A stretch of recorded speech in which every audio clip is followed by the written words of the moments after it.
어느 탈북민의 이야기. 제1장 마지막 결심. 양강도 해산의 차가운 새벽 공기가 김미옥의 얼굴을 스쳤습니다. 그녀는 압록강 너머로 보이는 중국 땅을 바라보며 깊은 한숨을 내쉬었습니다. 50년을 넘게 이 땅에서 살아왔지만 이제는 더 이상 견딜 수 없었습니다.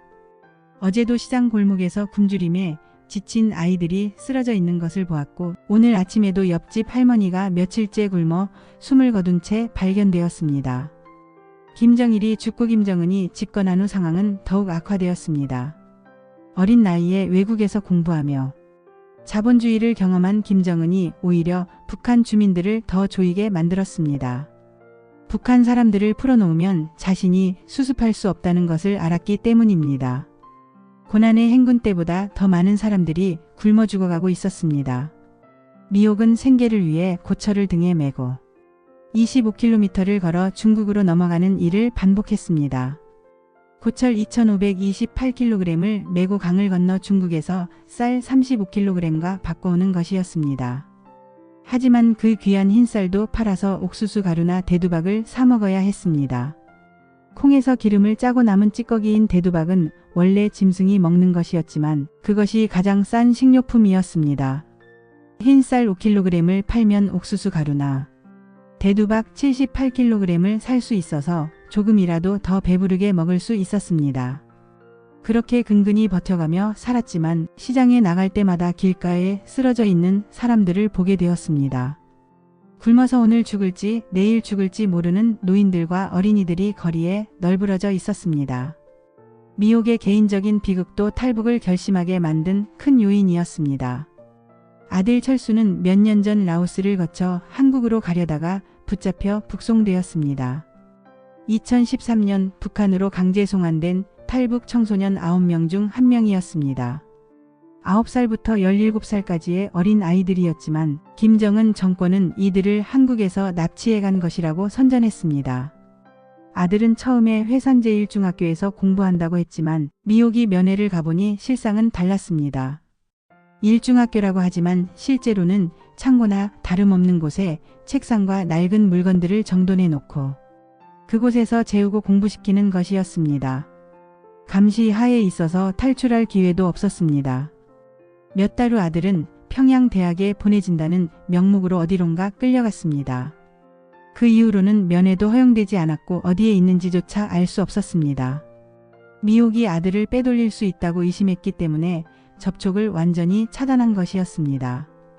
딸 순이도 이렇습니다. 1992년생인 딸은 키 152cm에 눈이 크고 얼굴이 동그란 예쁜 아이였습니다. 북한에는 인신매매범들이 많았는데 이들은 어린 딸이 있는 집에 접근해서 중국에 가면 돈을 많이 벌 수 있다고 꼬드겨 데려가는 것이었습니다. 순이도 그렇게 어머니 몰래 인신매매범들에게 속아 중국으로 팔려간 것이었습니다. 미옥은 농사도 지어보려 했습니다. 혼자서 1000평의 땅을 빌려 농사를 지었는데 군인들이 와서 모든 곡식을 가져갔습니다. 김정일이 선군 정치를 내세웠기 때문에 군대가 우선이었습니다. 굶어 죽어가는 주민들을 위해서는 아무것도 하지 않으면서 군대만 챙기는 현실이었습니다.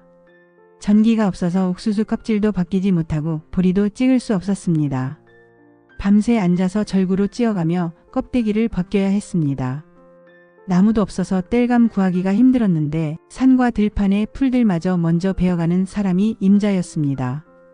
어느 날 밤 미옥은 잠들지 못하고 천장을 바라보며 깊이 생각했습니다.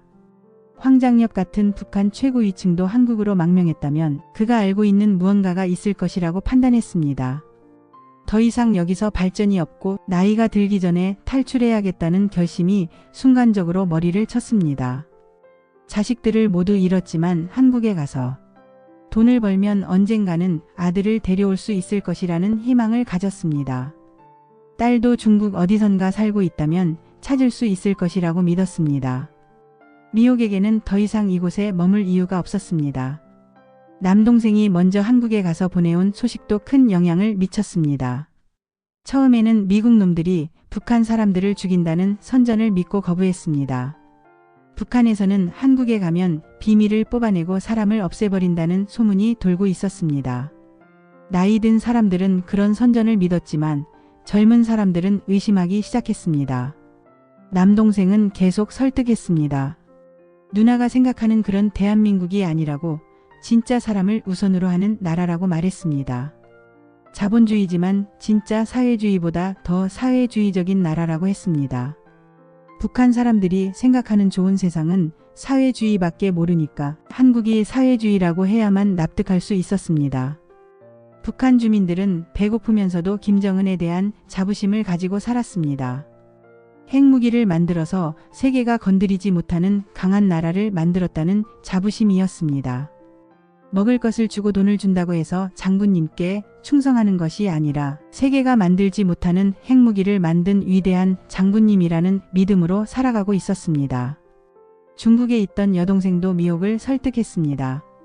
중국에서 한국 드라마도 보고 한류 문화를 접한 여동생은 한국의 실상을 어느 정도 알고 있었습니다. 중국에서도 국적 없이 숨어 살면서 언제 잡힐지 모르는 불안한 생활을 하고 있었기 때문에 한국으로 가는 것이 최선이라고 판단했습니다. 미옥은 마침내 결심했습니다. 아들은 어디론가 끌려갔지만 언젠가 돈을 벌어 데려오겠다고, 딸도 반드시 찾아내겠다고 다짐하며 탈출 계획을 세우기 시작했습니다. 50년 넘게 살아온 고향 땅을 떠나는 것은 쉽지 않았지만 더 이상 이곳에서는 희망을 찾을 수 없었습니다. 제2장 경계선을 넘다. 2016년 3월의 어느 추운 밤, 미옥은 여동생과 함께 압록 강변에 섰습니다. 강물은 아직 얼어 있었지만 곳곳에 금이 가 있어 위험했습니다. 브로커가 가리킨 지점은 강폭이 좁고 중국 쪽 감시가 허술한 곳이었습니다. 하지만 북한 쪽 순찰대들도 수시로 지나다니는 위험한 구간이었습니다. 옷 속에 숨긴 작은 보따리에는 북한에서의 마지막 추억들이 들어 있었습니다. 어린 시절 어머니가 만들어주신 누비옷 한 조각과 아이들의 어릴 적 사진이 전부였습니다.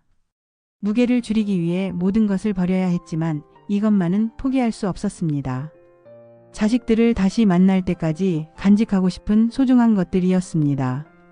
브로커는 강을 건너는 방법을 자세히 알려주었습니다. 얼음이 얇은 부분을 피하고 중국 쪽에 도착하면 즉시 숨을 곳으로 이동해야 한다고 했습니다. 만약 발각되면 북한으로 끌려가 정치범수용소에서 일생을 마쳐야 할 수도 있었습니다. 밤 10시쯤 브로커의 신호에 따라 조심스럽게 강을 건너기 시작했습니다. 얼음이 발 아래에서 삐걱거렸고 차가운 강물이 신발 안으로 스며들었습니다. 여동생의 손을 꽉 잡고 한 걸음 한 걸음 신중하게 나아갔습니다. 강 중간쯤에서 얼음에 금이 가는 소리가 났지만 다행히 얼음이 깨지지는 않았습니다. 중간쯤 왔을 때 북한 쪽에서 순찰대의 손전등 불빛이 보였습니다. 미옥과 여동생은 즉시 엎드려 움직이지 않았습니다. 심장이 터질 듯 뛰었고 숨소리마저 들릴까봐 겁이 났습니다. 순찰대는 다행히 다른 방향으로 이동했고 그들은 다시 조심스럽게 강을 건너기 시작했습니다. 강을 건넌 후 중국 땅에 발을 디딘 순간 미옥은 복잡한 감정에 휩싸였습니다. 안도감과 동시에 아이들을 두고 온 죄책감, 그리고 앞으로 어떻게 될지 모르는 불안감이 엄습했습니다. 50년 넘게 살아온 고향을 등지고 낯선 땅에 선 자신이 초라하게 느껴졌습니다. 브로커는 서둘러 이동하라고 재촉했습니다. 아직 안전한 곳이 아니라고 중국 공안들도 수시로 순찰한다고 경고했습니다. 국경 지역에는 감시 카메라도 설치되어 있어서 언제 발각될지 모르는 상황이었습니다. 미옥은 또 다른 위험이 기다리고 있다는 것을 깨달았습니다. 트럭 뒤편에 숨어서 중국 도시로 이동하는 동안 미옥은 창문 사이로 보이는 불빛들에 놀랐습니다. 북한과는 비교할 수 없을 정도로 밝은 거리와 높은 건물들이 계속 이어졌습니다. 밤인데도 이렇게 많은 불빛이 켜져 있다는 것이 신기했습니다. 북한에서는 전기가 귀해서 밤에는 거리가 완전히 어두웠는데 중국은 밤에도 낮처럼 밝았습니다. 자동차들도 끊임없이 다니고 있었습니다. 북한에서는 간간히 지나다니는 낡은 차들만 볼 수 있었는데 중국에는 새로운 차들이 많았습니다. 이것이 바로 발전된 사회의 모습이구나 하고 생각했습니다. 같은 사회주의라고 하는데 왜 이렇게 차이가 나는지 의아했습니다. 새벽녘에 도착한 안전가옥에서 미옥은 처음으로 따뜻한 음식을 먹을 수 있었습니다. 하얀 쌀밥과 고기가 들어간 국물을 보며 눈물이 났습니다. 북한에서는 상상할 수도 없는 음식이었습니다. 고기는 북한에서 부자들만 먹을 수 있는 것이었는데 여기서는 일반적인 음식인 것 같았습니다. 집주인은 조선족이었는데 북한 말을 할 수 있어서 소통에는 문제가 없었습니다. 하지만 북한 정치 이야기는 하지 말라고 당부했습니다. 중국에서도 북한 체제를 비판하는 말을 하면 문제가 될 수 있다고 경고했습니다. 미옥은 중국에서도 완전히 자유롭지 않다는 것을 알았습니다. 뜨거운 물로 목욕을 할 수 있다는 것도 새로운 경험이었습니다. 북한에서는 목욕탕이 거의 없었고 집에서도 뜨거운 물을 구하기 힘들었습니다. 깨끗한 수건과 비누로 몸을 씻으며 미옥은 새로운 인생이 시작된다는 것을 실감했습니다. 하지만 동시에 두려움도 컸습니다. 언어도 다르고 문화도 다른 낯선 땅에서 과연 살아갈 수 있을까 하는 걱정이 들었습니다. 특히 중국 공안들에게 발각되면 북한으로 강제 송환될 수 있다는 공포가 항상 있었습니다. 미옥은 진짜 자유를 찾기 위해서는 더 먼 길을 가야 한다는 것을 깨달았습니다. 제3장 은신의 나날들. 중국의 작은 도시에서 미옥과 여동생은 조선족 집에서 숨어 지냈습니다. 낮에는 절대로 밖으로 나갈 수 없었고 공안들이 불시에 단속을 나올 때면 옷장 뒤편의 비밀 공간에 숨어야 했습니다. 그 공간은 성인 한 명이 겨우 웅크리고 들어갈 수 있을 정도로 좁았지만 생존을 위해서는 어쩔 수 없었습니다. 중국어를 할 줄 모르는 것이 가장 큰 문제였습니다. 혹시 말을 해야 하는 상황이 오면 즉시 들키고 말 것이었습니다. 북한말과 중국말의 억양이 다르기 때문에 조금만 말해도 탈북자라는 것이 드러날 수 있었습니다. 그래서 가능하면 말을 하지 않고 꼭 필요한 경우에만 몇 마디 중국어를 사용해야 했습니다. 집주인인 조선족 할머니는 친절했지만 항상 긴장하고 있었습니다. 탈북자를 숨겨주다가 들키면 자신도 처벌받을 수 있기 때문이었습니다. 중국 정부는 탈북자를 난민으로 인정하지 않고 불법 체류자로 취급했기 때문에 도움을 주는 사람도 법적 처벌을 받을 수 있었습니다. 할머니는 미옥에게 기본적인 중국어 몇 마디를 가르쳐 주었습니다.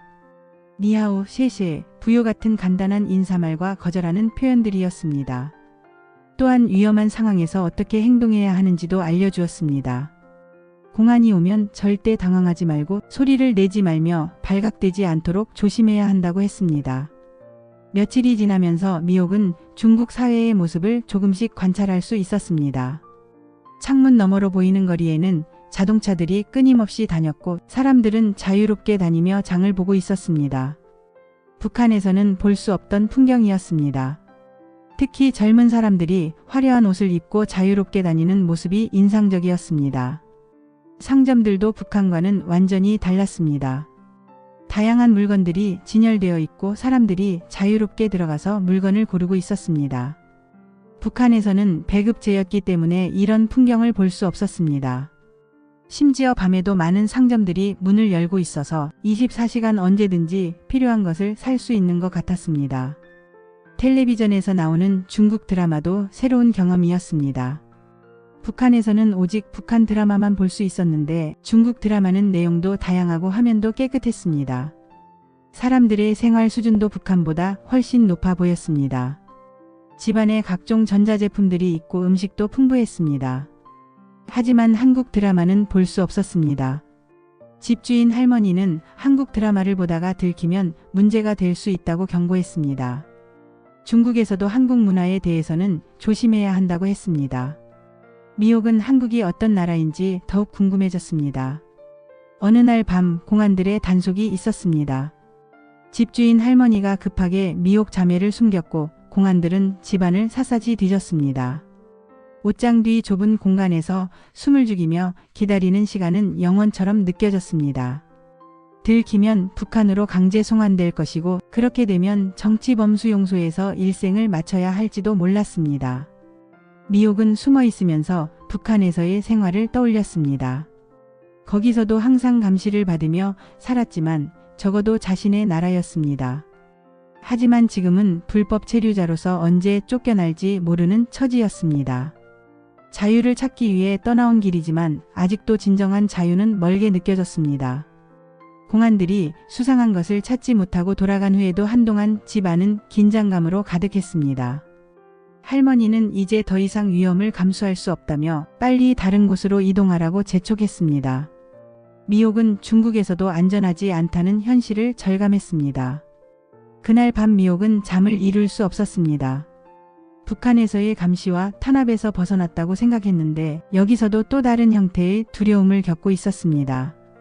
진정한 자유를 찾기 위해서는 더 먼 길을 가야 한다는 것을 깨달았습니다. 한국이라는 최종 목적지에 대한 간절함이 더욱 커졌습니다. 며칠 후 할머니는 한국행을 도와줄 수 있는 사람을 소개해 주겠다고 했습니다. 위험하지만 한국에 가는 것이 유일한 해결책이라고 조언했습니다. 미옥은 다시 한번 모든 것을 걸고 위험한 여행을 떠날 준비를 해야 했습니다. 제4장 남쪽으로의 여정. 한 달 후 드디어 한국행을 도와줄 브로커를 만났습니다. 그는 베트남과 태국을 거쳐 한국 대사관으로 가는 루트를 제안했습니다. 위험하지만 가장 확실한 방법이라고 했습니다. 비용도 만만치 않았지만 한국에 있는 남동생이 모든 것을 준비해 주어서 경제적 부담은 없었습니다. 브로커는 여행 과정에서 지켜야 할 규칙들을 자세히 설명했습니다. 절대로 북한 사람이라는 것을 드러내면 안 되고 가짜 신분증을 사용해야 하며 검문에 걸리면 미리 준비한 대답만 해야 한다고 했습니다. 또한 다른 탈북자들과 함께 이동하지만 서로 모르는 사람인 척해야 한다고 경고했습니다. 기차로 중국 남부로 이동하는 동안 미옥은 처음 보는 중국의 넓은 땅에 놀랐습니다. 끝없이 펼쳐진 평야와 큰 도시들을 지나며 세상이 이렇게 넓다는 것을 실감했습니다. 북한의 좁은 땅에서만 살아온 자신이 얼마나 작은 세계에 갇혀 있었는지 깨달았습니다. 중국 남부 도시들은 북부보다 더욱 발달해 보였습니다. 고층 빌딩들이 하늘을 찌르듯 높이 솟아있고 도로도 넓고 깨끗했습니다. 사람들의 옷차림도 화려했고 거리에는 각종 상점과 음식점들이 즐비했습니다. 이런 풍경을 보며 미옥은 북한과 외부 세계의 격차를 더욱 절감했습니다. 국경 지역에 도착해서는 또 다른 브로커들과 만났습니다. 이들은 베트남으로 넘어가는 길을 잘 알고 있었고 밤중에 산길을 통해 국경을 넘나들었습니다. 하지만 이 과정도 매우 위험했습니다. 중국과 베트남 양쪽 모두 국경 경비가 삼엄했기 때문입니다. 밤 10시경 다른 탈북자들과 함께 산길로 이동하기 시작했습니다. 가파른 산길을 오르내리며 국경선에 접근했는데 중간에 중국 국경수비대의 초소를 피해 돌아가야 했습니다. 가이드는 절대 소리를 내지 말고 불빛도 사용하지 말라고 했습니다. 수시간의 험난한 산재 시도지 속 편집행 끝에 베트남 땅에 발을 디딘 순간 미옥은 안도의 한숨을 내쉬었습니다. 하지만 이것도 잠시뿐이었습니다. 베트남에서도 불법 입국자로서 언제 발각될지 모르는 상황이었습니다. 가이드는 서둘러 안전한 곳으로 이동하자고 재촉했습니다. 베트남의 작은 마을에서 며칠간 대기해야 했습니다. 언어도 통하지 않고 문화도 완전히 다른 낯선 곳에서 미옥은 깊은 불안감을 느꼈습니다. 음식도 북한이나 중국과는 완전히 달랐습니다. 쌀은 같지만 향신료와 조리법이 달라서 처음에는 먹기 어려웠습니다. 하지만 여기서 만난 다른 탈북자들과 이야기를 나누며 서로 위로가 되었습니다. 모두 같은 목적을 위해 위험한 여행을 하고 있었고 각자의 사연들을 들으며 자신만 힘든 것이 아니라는 것을 알았습니다. 어떤 사람은 가족 전체가 함께 왔고 어떤 사람은 미옥처럼 혼자 온 경우도 있었습니다. 한 할머니는 손자를 데리고 왔는데 그 아이가 북한에서 영양실조로 성장이 멈춘 상태였습니다. 12살인데도 78살 아이처럼 작았고 자주 아파했습니다. 할머니는 손자만이라도 살리기 위해 모든 것을 걸고 탈북을 결심했다고 했습니다. 미옥은 그 모습을 보며 자신의 아이들 생각이 더욱 간절해졌습니다. 베트남에서 태국으로 가는 과정도 순탄하지 않았습니다. 정식 루트로는 갈 수 없어서 또다시 불법적인 방법을 사용해야 했습니다. 트럭 화물칸에 숨어서 이동하는데 덥고 숨막히는 환경이었습니다. 검문소를 통과할 때마다 들킬까 봐 심장이 터질 것 같았습니다. 마침내 태국으로 향하는 버스에 올랐습니다. 국경 검문소에서는 가짜 신분증을 사용해야 했고 발각될까 봐 식은땀이 흘렀습니다. 검문 요원이 신분증을 자세히 들여다볼 때마다 온몸이 굳어졌습니다. 북한에서 중국어나 베트남어를 배운 적이 없어서 말을 걸면 즉시 들킬 상황이었습니다. 다행히 브로커가 미리 검문 요원들과 이야기를 해놓았는지 큰 문제 없이 통과할 수 있었습니다. 하지만 이런 과정에서 뇌물이 오간다는 것을 알 수 있었습니다. 탈북자들의 절박한 상황을 이용해서 돈을 벌어들이는 사람들이 많다는 현실이 씁쓸했습니다. 버스 안에서 미옥은 처음으로 동남아시아의 풍경을 볼 수 있었습니다. 무성한 열대림과 야자수들 그리고 논밭들이 이어졌습니다. 북한의 춥고 메마른 땅과는 완전히 다른 모습이었습니다. 기후도 덥고 습해서 적응하기 어려웠지만 새로운 세계를 보는 신기함도 있었습니다. 태국과 베트남 사람들의 생활 모습도 관찰할 수 있었습니다. 비록 경제적으로는 중국보다 떨어져 보였지만 사람들이 자유롭게 살아가는 모습은 북한과 확연히 달랐습니다. 길거리에서 자유롭게 장사를 하고 사람들이 웃으며 이야기를 나누는 모습을 보며 자유의 소중함을 다시 한번 깨달았습니다. 하지만 동시에 걱정도 컸습니다. 이렇게 멀리 와서 만약 한국에 갈 수 없다면 어떻게 될까 하는 불안감이 있었습니다. 되돌아갈 수도 없고 이곳에서 계속 살 수도 없는 진퇴양난의 상황이었습니다. 한국이라는 최종 목적지가 더욱 간절하게 느껴졌습니다. 제5장 자유를 향한 마지막 관문. 태국 방콕에 도착한 미옥은 다른 탈북자들과 함께 임시 거처에서 한국 대사관에 연락을 기다려야 했습니다. 20일이라는 시간은 다른 탈북자들보다는 짧은 편이었지만 그녀에게는 매우 길게 느껴졌습니다.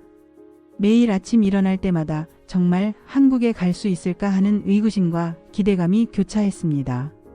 대사관에서 만난 한국 영사관 직원들은 친절했습니다. 미옥의 신원을 확인하고 탈북 과정을 조사했지만 위협적이지 않았습니다.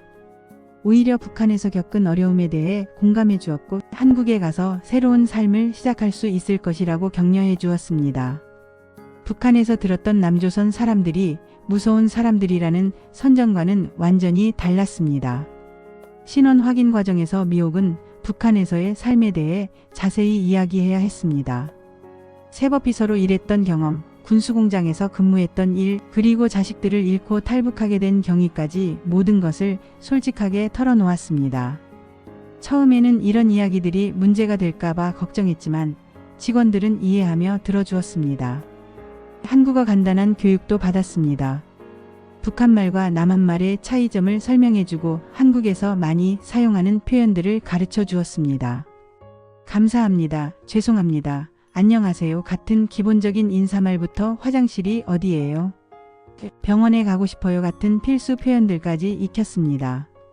방콕의 거리를 걸으며 미옥은 또 다른 세계를 경험했습니다. 높은 빌딩들과 화려한 상점들 그리고 자유롭게 다니는 사람들을 보며 문명의 발달함에 놀랐습니다. 특히 밤에도 환하게 불이 켜진 거리를 보며 전기가 얼마나 풍부한지 실감했습니다. 북한에서는 상상할 수 없는 모습들이었습니다. 태국 음식도 새로운 경험이었습니다. 맵지만 맛있는 요리들과 열대과일들은 북한에서는 먹어볼 수 없는 것들이었습니다. 망고, 파인애플, 코코넛 같은 과일들을 처음 맛보며 세상에 이렇게 달고 맛있는 과일들이 있다는 것에 놀랐습니다. 북한에서는 사과나 배도 구하기 어려웠는데 여기서는 다양한 과일들이 풍부했습니다. 태국 사람들의 친절함에도 감동했습니다. 말이 통하지 않는데도 손짓, 발짓으로 도움을 주려고 했고 웃는 얼굴로 대해주었습니다.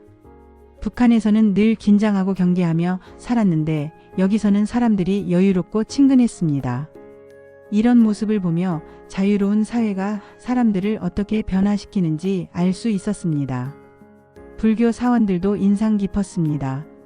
화려하고 아름다운 건축물들과 거대한 불상들을 보며 종교의 자유가 있는 사회의 모습을 경험했습니다. 북한에서는 종교가 금지되어 있어서 이런 모습을 볼 수 없었는데 여기서는 사람들이 자유롭게 절에 와서 기도하고 있었습니다. 하지만 동시에 걱정도 많았습니다. 한국에 대해서는 남동생의 말과 한국 대사관 직원들의 이야기밖에 들은 것이 없었기 때문입니다. 북한에서 들었던 부정적인 선전들이 완전히 사라진 것은 아니었습니다. 정말 한국이 좋은 나라일까? 나 같은 나이 든 사람도 잘 살 수 있을까 하는 의문이 들었습니다. 특히 언어 문제가 걱정되었습니다. 북한말과 남한말이 다르다는 것을 알았지만 얼마나 다른지 그리고 적응할 수 있을지 확신이 서지 않았습니다. 나이가 들어서 새로운 언어를 배우는 것이 쉽지 않을 것이라고 생각했습니다. 드디어 한국행 비행기 표를 받은 날, 미혹은 감격과 두려움이 교차하는 복잡한 심정이었습니다. 정말로 꿈에서나 가능할 것 같던 일이 현실이 되는 순간이었습니다. 하지만 동시에 새로운 환경에 대한 두려움도 있었습니다. 50년 넘게 북한에서 살아온 사람이 완전히 다른 체제의 나라에서 과연 적응할 수 있을까 하는 불안감이 있었습니다. 비행기에 오르는 순간 미혹은 새로운 인생이 시작된다는 것을 실감했습니다. 돌아갈 수 없는 강을 건너는 것 같은 느낌이었습니다. 북한에서의 모든 기억들과 이별하고 완전히 새로운 삶을 시작해야 한다는 각오를 다졌습니다. 제6장 꿈의 나라에서의 첫걸음. 2016년 4월의 어느 밤 인천공항에 내린 미혹은 말 그대로 충격에 빠졌습니다. 비행기 창문으로 내려다본 한국의 밤 풍경은 온통 불빛으로 가득했습니다. 북한에서 360일 동안 전기를 못 받던 그녀에게는 마법 같은 광경이었습니다. 새벽 시간인데도 도시 전체가 환하게 불이 켜져 있었고 도로에는 가로등이 끝없이 이어져 있었습니다. 비행기에서 내리는 순간부터 모든 것이 신기했습니다. 공항 내부의 에스컬레이터를 처음 보았는데 계단이 저절로 움직인다는 것이 믿어지지 않았습니다. 처음에는 무서워서 타기를 주저했지만 다른 사람들이 자연스럽게 타는 것을 보고 용기를 냈습니다. 엘리베이터도 마찬가지였습니다. 북한에서는 상상할 수도 없는 문명의 이기들이었습니다. 공항 내부의 화려한 상점들과 면세점들을 보며 입을 다물 수 없었습니다. 진열된 상품들의 종류와 양이 북한의 백화점과는 비교가 되지 않았습니다. 특히 전자제품들은 처음 보는 것들이 대부분이었습니다. 텔레비전도 북한에서 보던 것보다 훨씬 크고 선명했고 휴대전화도 작고 예뻤습니다. 인천공항에서 서울로 이동하는 버스 안에서 미혹은 계속 창밖을 바라봤습니다. 새벽인데도 도로에는 자동차들이 다니고 있었고 건물들마다 불이 켜져 있었습니다. 북한에서는 밤이 되면 완전히 어두워졌는데 한국은 밤에도 낮처럼 밝았습니다.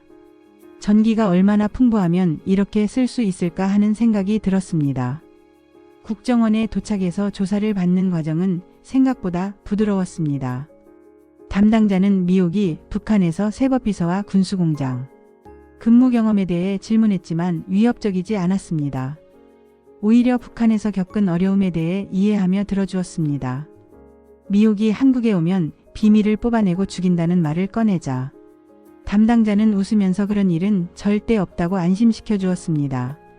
명옥 씨보다 저희가 아는 게 더 많습니다. 라는 담당자의 말에 미혹은 놀랐습니다. 한국 정부가 북한의 실상을 자신보다 더 잘 알고 있다는 것이었습니다. 북한에서는 남조선이 북한에 대해 아무것도 모른다고 선전했는데 실제로는 정반대였습니다. 가장 큰 충격은 음식이었습니다. 매 끼니마다 하얀 쌀밥이 나왔고 고기와 다양한 반찬들이 제공되었습니다. 북한에서 짐승이 먹는 대두박으로 연명하던 그녀에게는 꿈같은 식사였습니다.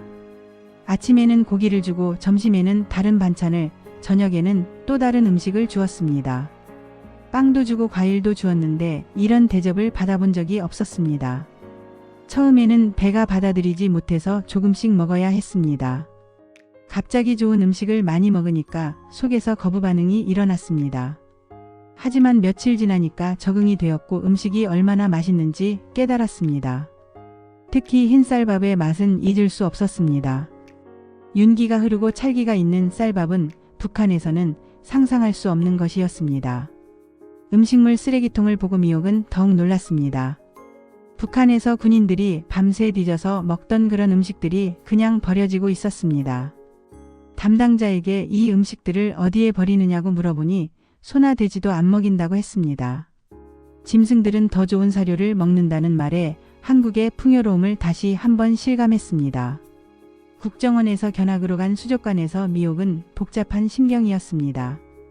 깨끗한 물에서 헤엄치는 물고기들이 북한 사람들보다 더 나은 환경에서 사는 것 같았습니다. 북한에서는 흙탕물을 마셔야 했는데 여기서는 물고기들도 맑고 깨끗한 물에서 살고 있었습니다. 수족관의 물은 정말 맑아서 바닥까지 훤히 들여다볼 수 있었습니다. 동물원의 동물들도 마찬가지였습니다. 각자의 깨끗한 우리가 있고 좋은 먹이를 받아먹는 동물들을 보며 북한 사람들보다 더 나은 대우를 받는다고 생각했습니다. 동물들도 자기만의 집이 있고 정기적으로 먹이를 받고 건강관리도 받고 있었습니다. 같은 생명인데 이렇게 차이가 날 수 있다는 현실이 씁쓸했습니다. 홈스테이를 위해 한국 가정에 들어갔을 때도 놀라움의 연속이었습니다. 집 안에 화장실이 있다는 것부터가 신기했습니다. 북한에서는 공동 화장실을 사용했는데 개인 집에 깨끗한 화장실이 있다는 것이 믿어지지 않았습니다. 처음에는 집 안에 화장실을 쓰는 것이 이상해서 사용하기를 꺼렸을 정도였습니다. 전자제품들도 모든 것이 새로웠습니다. 밥솥에서 말이 나온다는 것이 신기했고 처음에는 폭발할까봐 무서워했습니다. 정수기에서 차가운 물과 뜨거운 물, 심지어 얼음까지 나온다는 것도 놀라웠습니다. 냉장고는 북한에서는 꿈도 꿀 수 없는 가전제품이었습니다. 에어컨도 처음 보았습니다. 벽에 걸린 것뿐만 아니라 바닥에 서 있는 스탠드형 에어컨도 있었는데 덮개를 씌워놓은 모습을 보고 처음에는 그것이 무엇인지 몰랐습니다. 더운 여름에도 시원하게 지낼 수 있다는 것이 신기했습니다. 제7장 정착의 어려움과 새로운 도전. 천안에 배정받은 17평 아파트에 들어선 미옥은 한동안 넛을 잃고 앉아 있었습니다. 화장실과 주방이 집 안에 있고 수도와 전기가 24시간 공급되는 것이 믿어지지 않았습니다. 북한에서 돌집에서 살던 그녀에게는 궁전 같았습니다. 방이 2개나 있고 거실도 있어서 혼자 살기에는 너무 큰 것 같았습니다. 북한에서 집이라고 할 만한 곳에서 살아본 것은 아버지, 어머니가 살아계실 때 아파트에서 몇 년 산 것이 전부였습니다. 고난의 행군이 시작된 후로는 제대로 된 집에서 살아본 적이 없었습니다. 2002년 8월 6일 큰 수해로 집이 떠내려간 후로는 계속 남의 방을 빌리거나 산에 가서 돌로 집을 지어 살았습니다. 산에서 돌을 주워다가 지은 집이었지만 미옥은 나름대로 정성을 들였습니다. 진흙과 참나무 잎을 섞어서 벽을 바르고 부뚜막도 만들었습니다. 북한 사람들이 와서 보고는 감탄할 정도로 잘 지었다고 했습니다. 하지만 그런 집도 한국의 아파트에 비하면 아무것도 아니었습니다. 전기 스위치를 하나하나 눌러보며 불이 켜지는 것을 확인했습니다. 모든 방에 전등이 있고 거실에도 밝은 전등이 있었습니다. 밤에도 불을 켜놓아도 된다는 것이 신기했습니다. 북한에서는 전기가 귀해서 아껴 써야 했는데 여기서는 24시간 내내 전기가 나온다고 했습니다. 처음에는 이것이 전기 절약을 안 하는 나쁜 습관이라고 생각했습니다. 북한에서 김정은이 전기를 절약하라고 했는데 한국 사람들은 그 말을 안 듣는 것이라고 오해했습니다. 하지만 나중에 알고 보니 한국은 전기가 풍부해서 절약할 필요가 없다는 것이었습니다. 화장실에 들어가서 수도꼭지를 틀어보니 물이 콸콸 나왔습니다. 세면대에서도 나오고 샤워기에서도 나왔습니다. 뜨거운 물과 차가운 물을 조절할 수도 있었습니다. 북한에서는 1층에서만 물이 나왔고 그마저도 사람들이 많이 사용하면 나오지 않아서 압록강에 가서 물을 길어와야 했는데 여기서는 언제든지 깨끗한 물을 사용할 수 있었습니다. 정착금과 함께 받은 생필품들도 놀라웠습니다. 쌀, 된장, 간장, 라면까지 박스로 주었는데 이런 대접을 받을 자격이 있는지 의문이 들었습니다. 150명 정도 되는 탈북자들에게 모두 이런 지원을 해준다니 한국이 얼마나 풍요로운 나라인지 실감할 수 있었습니다. 숟가락, 젓가락까지 모든 것을 제공해주는 것을 보며 미옥은 미안한 마음이 들었습니다. 한국 사람들에게 부담을 주는 것은 아닌지 이런 혜택을 받을 자격이 있는지 자꾸 생각하게 되었습니다. 하나원에서는 절대로 미안해하지 말라고 했지만 쉽게 마음이 편해지지 않았습니다. 첫 직장은 병원 청소일이었습니다. 북한에서는 아무리 열심히 일해도 하루 물 한 잔 먹기 힘들었는데 여기서는 일한 만큼 정확히 돈을 받을 수 있었습니다. 반장님도 미옥의 성실함을 인정해 주었고 월급날이 되면 정말 기뻤습니다. 북한에서는 돈이라는 것을 만져볼 기회가 거의 없었는데 한국에서는 정당한 노동의 대가로 돈을 받을 수 있었습니다. 하지만 적응은 쉽지 않았습니다. 음식을 버리는 것이 아까워서 상한 밥도 씻어서 먹었는데 동료들이 살이 찐다며 말렸습니다. 너 그런 걸 아깝다고 먹으니까 자꾸 살이 찐다고 했지만 북한에서의 습관이 쉽게 바뀌지 않았습니다. 쌀밥만큼은 정말 버리기 힘들었습니다. 음식을 조금씩만 하려고 했습니다. 많이 하면 버리게 되고 그것이 아까웠기 때문입니다. 딱 먹을 만큼만 만들어서 남기지 않으려고 노력했습니다. 하지만 한국 사람들은 여유롭게 음식을 만들고 남으면 버리는 것을 당연하게 생각하는 것 같았습니다. 쇼핑도 새로운 경험이었습니다. 백화점에 가서 물건들이 넘쳐나는 것을 보고 놀랐습니다. 북한의 백화점과는 비교가 되지 않을 정도로 크고 깨끗했고 물건의 종류와 양도 상상을 초월했습니다. 처음에는 구경만 했는데 5만 원으로 무엇을 살지 고민이 되었습니다. 이마트에 처음 갔을 때는 정말 당황했습니다. 사람들이 카트를 끌고 다니면서 원하는 물건을 담는 것을 보고 처음에는 공짜로 가져가는 줄 알았습니다.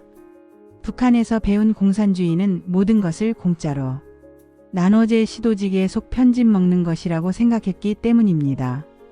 바구니에 물건을 담고 그냥 나가려다가 삐삐삐 소리가 나서 깜짝 놀랐습니다.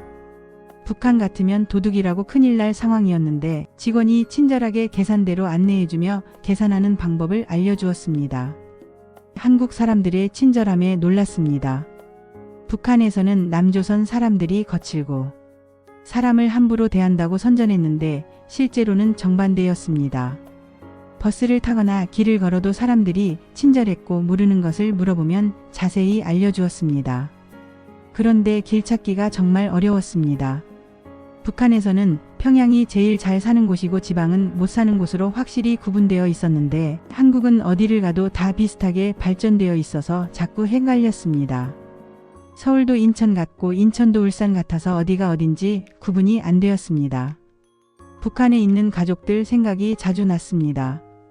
여동생에게 전화를 걸어 한국에 와서 행복하게 산다고 말했지만 동생은 반역자라며 전화를 끊어버렸습니다. 너도 거기서 속지 말고 여기 와봐라. 그러면 느낄 거야 라고 하소연했지만 동생은 언니가 나라를 배반했다고 생각하고 있었습니다. 어머니까지 한국에 와서 행복하게 사신다고 말해도 믿지 않았습니다. 세뇌 교육이 얼마나 무서운지 형제들끼리도 서로를 못 믿게 만든다는 것을 깨달았습니다. 김정은이 사람들을 완전히 바보로 만들었다고 생각했습니다. 텔레비전에서 아프리카의 기아에 시달리는 아이들을 보면 북한 생각이 났습니다. 배가 나오고 거식증으로 일어나지도 못하는 아이들의 모습이 북한에서 직접 본 것과 똑같았습니다.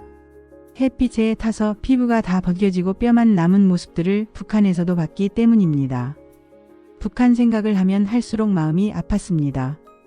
같은 민족인데 한 나라는 이렇게 풍요롭고 한 나라는 저렇게 굶주린다는 현실이 억울했습니다. 고철을 중국에 팔아서 받은 쌀도 결국 중국에서 썩은 쌀을 우리에게 주는 것이었는데 한국과 거래했다면 좋은 쌀을 받을 수 있었을 텐데 하는 생각이 들었습니다.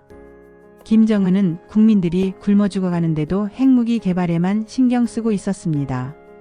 자신이 세계적으로 우세한 인간인 것처럼 우쭐대고 있는데 정작 국민들은 다 쓰러져 가고 있다는 현실이 분노스러웠습니다. 어떻게 해야만 저 놈을 제거하고 북한 사람들을 구해낼 수 있을까 하는 생각까지 했습니다. 하지만 한국 언니들은 그것은 미옥의 잘못이 아니라고 위로해 주었습니다. 나라가 못 사는 것은 대통령이 잘못해서 그런 것이지 개인의 잘못이 아니라고 했습니다. 그래도 엄마로서 자식들을 지켜주지 못한 죄책감은 쉽게 사라지지 않았습니다. 직장에서도 적응하는 데 시간이 걸렸습니다. 한국 사람들의 일하는 방식이나 대화하는 방식이 북한과 달랐기 때문입니다. 하지만 동료들이 친절하게 도와주어서 점차 적응할 수 있었습니다. 반장님도 미옥을 정말 예뻐해 주어서 일하는 재미가 있었습니다. 월급을 받아도 자신을 위해 쓰기보다는 아들, 딸을 찾는 일에 보태고 싶었습니다. 옷이나 신발을 사는 것보다는 자식들을 찾을 수 있는 방법을 알아보는 것이 더 중요했습니다. 자식만 찾으면 세상의 모든 것을 다 가진 것 같은 느낌이 들 것 같았습니다. 제8장 새로운 삶의 희망. 7년이 지난 지금 미옥은 새로운 남편과 함께 행복한 삶을 살고 있습니다. 처음에는 문화적 차이로 어려움도 있었지만 진정한 사랑을 경험하며 북한에서는 느껴보지 못했던 감정들을 알게 되었습니다. 북한에서는 오직 장군님 사랑만 있었고 부부간에도 가족간에도 사랑한다는 말을 해본 적이 없었는데 이제는 진짜 사랑이 무엇인지 알게 되었습니다. 남편은 미옥이 만드는 음식을 다 맛있다고 해주었습니다. 요리사도 아니고 그저 북한 음식밖에 모르는데 미옥이 해주는 건 다 맛있다고 하나도 남김없이 다 먹어주었습니다. 이런 모습을 보며 사랑받고 있다는 것을 실감했습니다. 북한에서는 경험해보지 못한 따뜻함이었습니다. 문화적인 차이는 조금 있었지만 서로 배려하며 맞춰가고 있습니다. 말투나 생활 습관이 다르긴 하지만 남편이 따뜻하게 대해주고 이해해주어서 큰 문제가 되지 않습니다. 오히려 서로 다른 배경을 가지고 있기 때문에 더 새롭고 흥미로운 면도 있습니다. 매년 봄이 되면 꽃 구경을 다닙니다. 벚꽃, 진달래, 목련, 개나리 등 북한에서는 볼 수 없었던 아름다운 꽃들을 보며 마음의 평안을 얻습니다. 핸드폰에는 온통 꽃 사진들로 가득합니다. 꽃이 피는 계절이 되면 여러 번 같은 곳을 가서 꽃이 피어가는 과정을 다 찍어 놓습니다. 특히 핑크색 벚꽃이 제일 예쁘다고 생각합니다. 자연의 아름다움을 마음껏 누릴 수 있다는 것이 얼마나 큰 행복인지 깨달았습니다.